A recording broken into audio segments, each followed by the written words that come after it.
What up, though? Yeah, it's your boy. I'm back. It's been a hot minute since my last take. Lots happened. I got a lot going on. I'm getting ready, for my official retirement and everything else. August 25th, 10 a.m. Parchi Memorial. If you're local, you can come out. Um,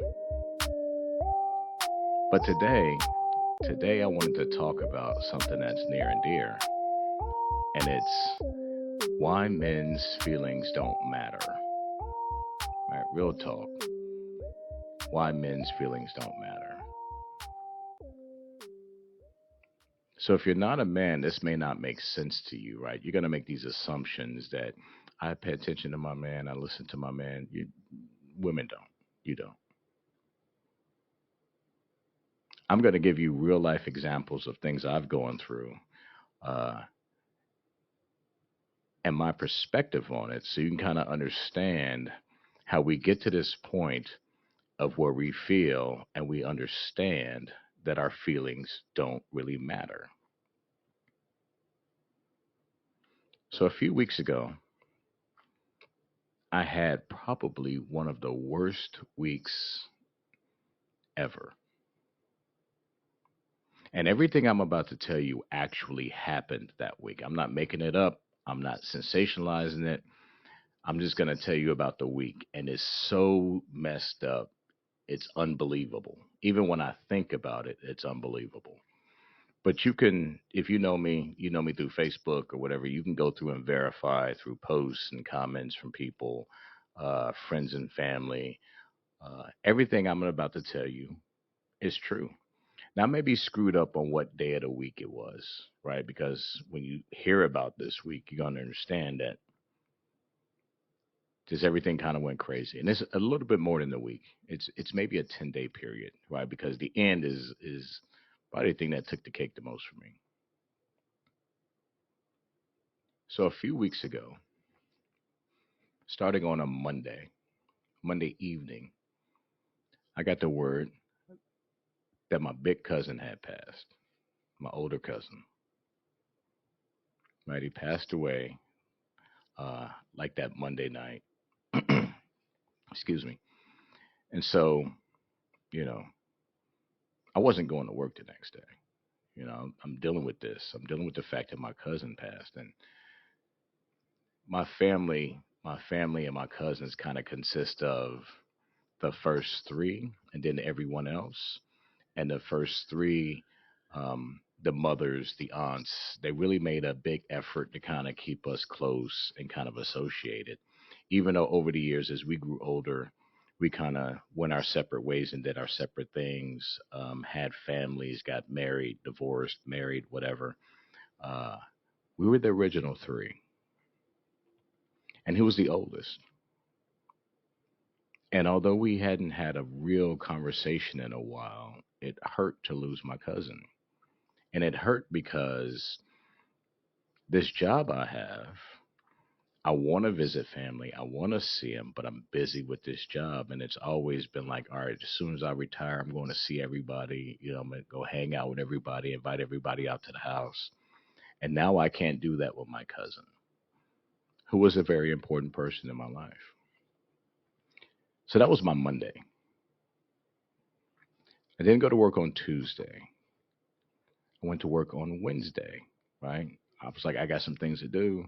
I've given myself time to kind of accept the loss of my cousin, accept the fact that due to my current circumstances, I can't jump on a plane and fly to a funeral because I've got, 30 some odd days at the time left to get everything done and leave Hawaii for good.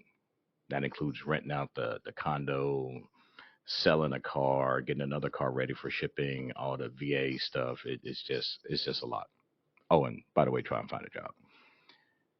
So that Wednesday, I go to work, come home, and there's an ambulance in the parking lot of my condo complex.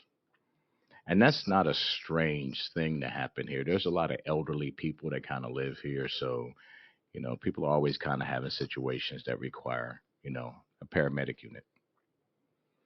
But this time was different, right? So the first thing, I'm walking from the car and I see I see a woman who's married to an older guy, a military veteran that I like to sit and have a beer with and just talk military stuff. He was a Army Airborne Ranger, in Vietnam, so that tells you how old he is. He's had some health problems recently, so I see her in the parking lot, and the first thing that goes in my mind is, oh my God, is something wrong with him? Does something happen to him? So I go up to her. I'm like, hey, is your husband okay? She's like, no. I mean, she's like, yeah, he's okay. It's this other guy. Right. And I'll say the other guy's name. His name was Forrest. Right. And Forrest and I weren't close. He was just kind of a staple around the condo complex. Right. If you want to imagine Forrest, if you've ever seen Fast Times at Ridgemont High, imagine Spicoli, but drunk all the time. He was kind of like the town drunk. He stumbled around. He said silly things, sometimes offensive things, sometimes very deep things, right? But he was a staple. You saw him every day. And when you didn't see him for a couple of days, you got nervous. Um, Actually, just a few weeks ago, I was sitting in my condo and I heard some people yelling outside. And so I poked my head out and I see somebody's about to beat Forrest's ass. Right, and it's a big guy. So I go out there to break it up, and I'm like, listen, you know this guy. He drinks too much. Sometimes he says things that are offensive, right? So you kind of got to give him a pass because he's drunk when he does it. But he's a harmless old man. You know, he was a really friendly guy. Most of the time, he'd get drunk and tell you he loved you, but couldn't remember your name. But it is what it is. But it's a change in the dynamic of my life, right? It's not like I loved him, right? But he was somebody I was used to seeing, right? And someone who was entertaining at times, right? Frustrating at times, but a human being that I knew. Somewhere between that Wednesday night and Thursday morning, I discovered a friend of mine from high school had lost her life in a tragic domestic violence situation. Right? So far this week we have my cousin, we have my neighbor, and we have a friend from high school. And people always say bad things come in threes. I've heard that saying since I was a kid. Bad things come in threes. So I'm thinking, okay, this is three. Right? I think things are gonna get better. That same day on Thursday, right? This is kind of a side note. Where I live, there's a homeless problem in the park next to my condo complex, and the city had decided they were going to come and move the homeless out.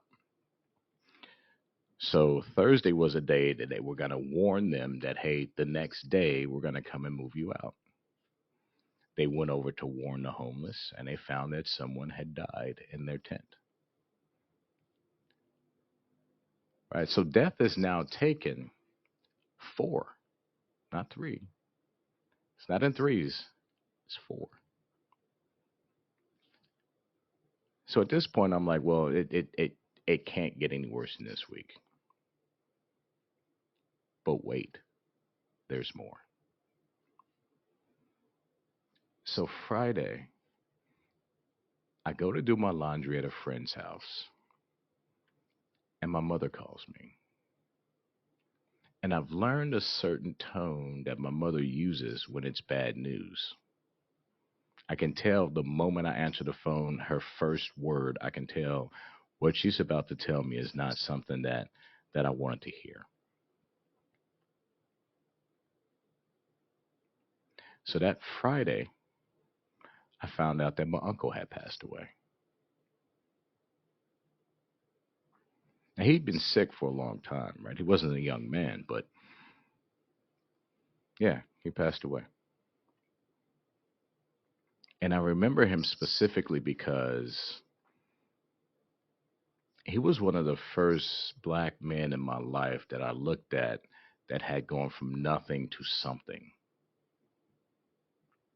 Right? He had a really nice Mercedes. I swear to God, I never saw him in anything but a tracksuit. He made good money, and he was a kind of uncle that would be like, "Hey, I'm taking all the kids out here. We would go to, get something to eat, and you all knew that he was paying, right? He got to a point where he would take all of the cousins and all the kids in the family on these college tours during the summer to motivate them to want to go to college. That was the kind of man he was. Now, did he have his flaws? Yeah, he had his flaws. Every man has his flaws. But he showed me what it looked like to be black and not be in a hood and to have a hood mentality. And I always respected him for that. So that's my Friday. Right? We're 5 days into this. Saturday I wake up and I got a little tickle in my throat. Feels like I got a cold coming on. Okay, cool. I'm gonna have a cold now. Sunday it's a lot worse. Monday it's worse. Tuesday even worse. By Wednesday I got pink eye. What 46-year-old man gets pink eye? And some kids get.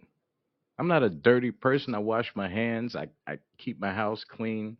But because I'm blowing my nose so much and my sinus is so congested because this is an extreme cold, I end up with pink eye. Right, so that's about a 10-day window of what I went through.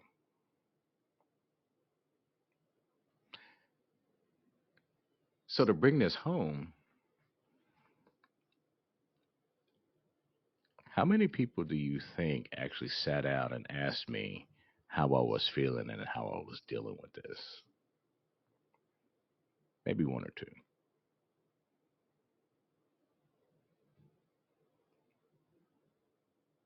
I've had one of the most tragic weeks of my life and losing people that I care about, that I love.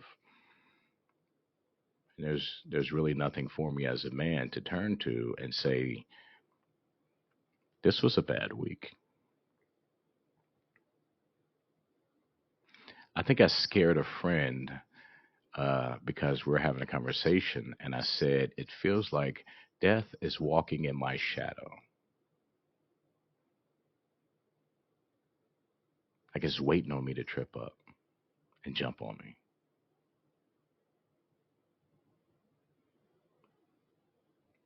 Of course, my mother checked on me. Of course, family checked on me. I was checking on them. But no one really knows how to ask a man how he's feeling and comfort him uh, when he's feeling down. Even other men don't know because we don't understand the language of that. We don't understand the language of grief. We don't understand how to comfort each other. Most of my male friends, their response was like, I'm here for you, brother. Take all the time you need. And I don't look at that as a negative thing. I look at it as understanding we don't know how to deal with that ourselves. We don't know how to deal with another man hurting or grieving because we don't know how to deal with ourselves hurting or grieving. It's like there's only a few things in this world that can happen to you as a man when it's acceptable for you to have an emotional response or for you to cry, right? You lose a loved one, a close loved one, not a distant loved one, but a close one, like a mother, a sister, brother, father. That's okay. Grandmother, for the most part, that's okay. You lose a pet, but only the right kind of pet. Man loses a dog, it's okay to cry. Cat, not so much. Gerbil, definitely not. A horse, I think if you lose a horse as a man, that's okay too. I think that's been found acceptable. But anything else, that's not okay. And people, I'm gonna tell you one of the most dangerous phrases a man ever says, and you've all heard it. You've heard it multiple times. You probably heard it today. You're going to hear it a couple of times this week. It's a phrase that we as men use that is basically us saying, I'm going to bury how I feel and I'm going to fight through what has to be done. So pay attention. I'll figure it out.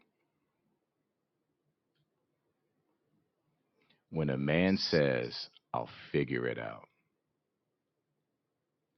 that's the moment we've buried all of our emotions and how we feel about it. And we're just going to fight through it.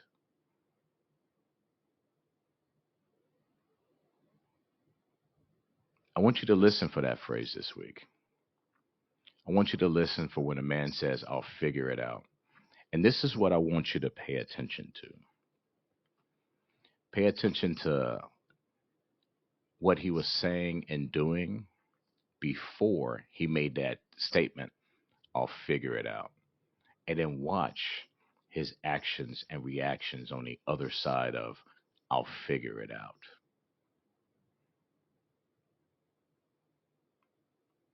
It's not a comforting statement. Don't ever be comforted when a man says, I'll figure it out. That's when he's given up emotionally and he's going to make a logical decision. And those logical decisions, they come with consequences because we were never allowed to process through how we felt about it, which probably would have given us a better option on what the final decision was going to be. Right? Something that we could be okay with, that we wouldn't regret, or that we wouldn't have these buried feelings inside of us just waiting to explode about something silly or stupid one day. I'll figure it out is a statement that means I'm just going to bury all of the anger, resentment, trauma, whatever is associated with what's going on, and I'm going to soldier on. I think every time a man says, I'll figure it out, I want you to imagine he just put a needle inside of his heart. Every time a man says that in his life, he's putting a needle inside of his heart. Eventually, that last needle is going to cause your heart to stop, and that's why men die of heart attacks.